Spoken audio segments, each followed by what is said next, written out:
இந்தியாவோடு ஒரு சுமூகமான உறவை நாடுவது தான் சால சிறந்த வழின்ட்டு ரஹ்மான் ஃபீல் பண்ணுறதா வரக்கூடிய பல்வேறு தகவல்கள் நமக்கு தெரிவிக்கின்றன.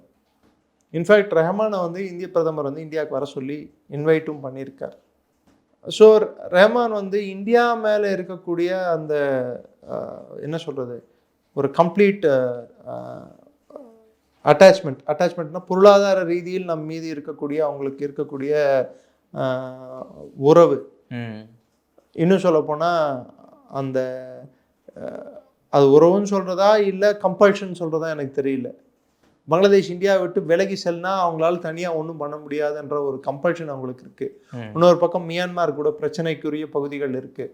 அவங்க இந்தியா கூட இருக்க பிரச்சனையோட மியான்மார் கூட இருக்க பிரச்சனை அதிகம். இவ்வளோ இந்தியா மாதிரி இவ்வளோ பெரிய நாடு, வர்த்தகம் ப்ளஸ் இவ்வளோ பெரிய பொருளாதாரத்தை எதிர்க்கக்கூடிய தன்மை பங்களாதேஷ்க்கு இருக்கான்னா இல்லை.